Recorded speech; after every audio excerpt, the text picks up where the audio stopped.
Ladies and gentlemen, we have got a bit of a tier list coming your way. First time for the channel. I'm going to be putting your favorite Premier League teams into one of the rankings as you can see on the screen right now. We've got elite window quality, I'd take it, poor, and shite. Absolute disaster.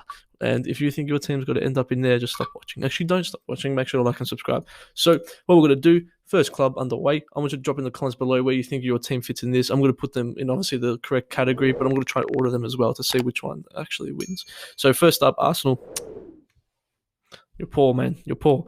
Arsenal Football Club have spent the most money in the same transfer. You've seen all the tweets, you've seen all the memes in the same transfer window where Messi, Ronaldo, Varane, Sancho, Ramos, Donnarumma, Hakimi, Lukaku, same transfer window where all these players move. Arsenal spend the most, and they somehow don't look any good. Still, you know, Ben White for 50 mil, Ramsdale for 30 mil. Lukongu looks like a decent player for the future. Is that what they need now? Nope. Okay, so, it's poor. It's poor. And some would say, but they signed all these players, they have to be good, whatever.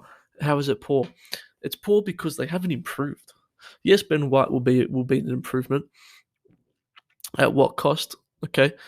But everyone else, no one gets into their starting lineup. You know, Lukongu, I think, will be a decent player in the future. Nuno Tavares could be a decent player in the future as well. But you're playing that risk at a time where Arsenal can't afford to take those sort of risks. So Arsenal, I think, deserve to go into poor. Chelsea, I think we know where they got to go. Elite window. Signing Romelu Lukaku, top signing. Okay, Saul as well to strengthen that midfield.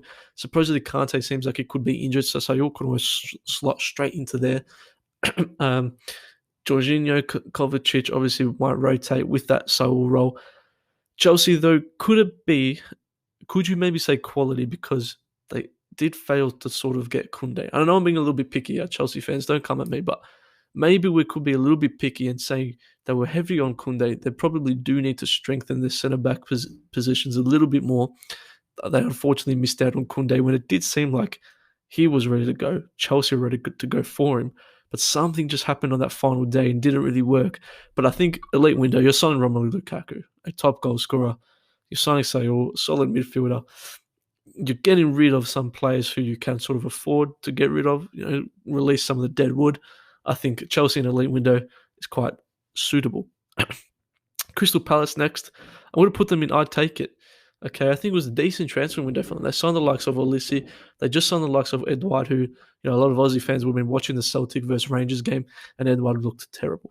It looked pretty bad. But they've been able to go and sign some good young players. Gallagher looked good as well, scoring 2 goals against West Ham last week for Palace. I think I'd take it. For Palace, you're not going to expect your big name signings, your big spending signings. But I think at the end of the day, you say, you know what, I'd take it. We've made some improvements. We can continue. We've got rid of like Townsend, those sorts of players where they're good players, but I think it was their time to move out and make some more room. Everton's an interesting one now. Everton's a very interesting one. I'm tempted to put Everton in. Oh, I don't know. It's just a tough one. Everton fans, where do we put Everton? I'm going to put them in I take it because they didn't spend a lot of money, and we've seen their transfers in the recent sort of years being so heavily focused on big monies. Okay, and they've spent a lot of money. They signed James Rodriguez. They signed whatever. Okay, and they ended up not doing well. They've gone and signed Damari Gray for 1.85 mil, which could be like the biggest steal. Supposedly he's got some other issues outside of football, whatever, but we can't judge on that, allegedly. Okay, so I think that's why I put them in I take it, because I feel like they've strengthened as well. Townsend is a good signing. Just it's those sort of squad players, and they're very Rafa Benitez players, which is why I think Everton I take it. Obviously they've lost Sigurdsson, allegedly. Begovic as a sub goalkeeper as well. They definitely could have done more. They definitely could have strengthened a bit more. I think success this year is going to have a lot to play with their signings in the future as well. If they can maybe push for Europe, I think they can start to draw in some bigger players. Their signings, they're going to get a new stadium and all that in the next couple of years as well. But the better Everton do, I wouldn't surprise if Rafa Benitez can still be a bit of a draw card as well. So maybe they can strengthen the defense, for example. Aston Villa, interesting. I'll put them in I'd take it for now. However, I was tempted to put them in quality. I know what you're saying. Hold on, they lost their best player. Yes, they lost their best player in Jack Grealish. Actually, screw it. I'm putting Aston Villa in quality. Aston Villa's going in quality. They've sold their best player, Jack Grealish, for 100 million. 100 million. Jack Grealish goes. That is exactly what you want your club of like Aston Villa to do. They've had a player come up through the youth ranks, stay with them, get them to the Premier League. He's achieved the ultimate goal. They have then sold him for 100 million pounds. They've done that. With that 100 million, they could have gone, let's go buy another 100 mil player. No, they knew they weren't going to be able to draw a 100 mil style type of player. So they went out. Danny Ings, great signing. Bailly, good signing. Okay. They've gone and bought Buendia, another great signing. Okay. Twenzibi, even on loan, I think is a pretty good signing as well. So I'm going to put them in quality because the Jack Grealish, and they could have been a bit shifty here trying to get a couple extra mil. 100 mil on the release clause. Okay. That's ultimately what they want. 100 mil for a team like Villa can do very well for them. Whether these quality signings that they've made will push them up the ladder, maybe not. But I'm thinking purely on a business point of view, purely on a transfer point of view, I think Aston Villa deserve a bit more credit. Now, Liverpool going to poor. I know what you're saying. Maybe you don't need many transfers. What we saw last year was you don't have depth, you're going to get hurt. And I know it doesn't help when it's your best player getting injured, but that's the way the cookie crumbles.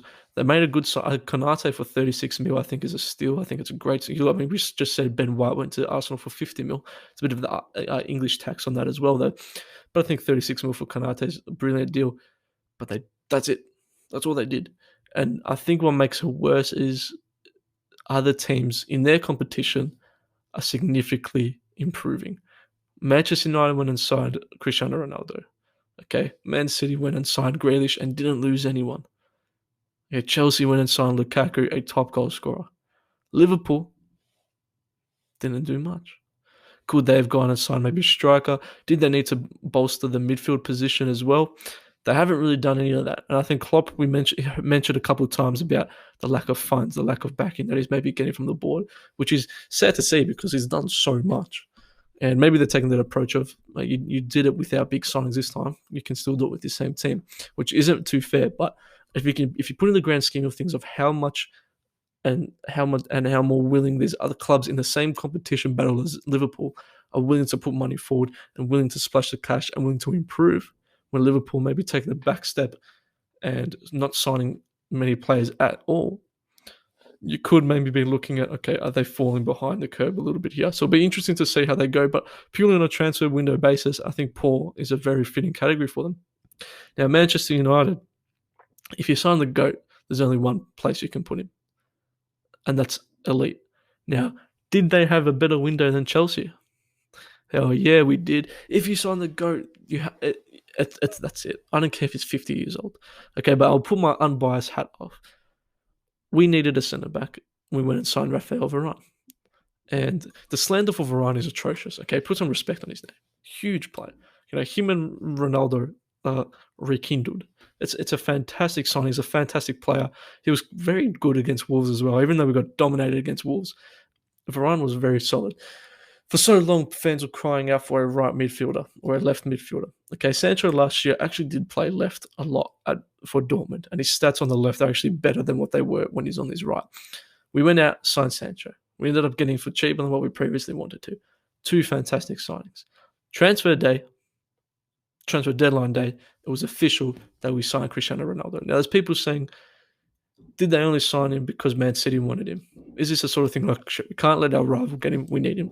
Is it a spur of the moment sort of thing? And even if it is, if you're going to do that with one of the best players of all time, so do it. If you're going to do it with the likes of Jamie Vardy, maybe not. If it's a Cristiano Ronaldo, hell yeah, man, do it. He offers so much more than just a striker position. He offers so much more. He can help Greenwood out. He can help Rashford. This morning against Portugal, he did nothing the whole game, but he was still able to somehow find 2 goals out of his back pocket to win Portugal the game. That's an elite player.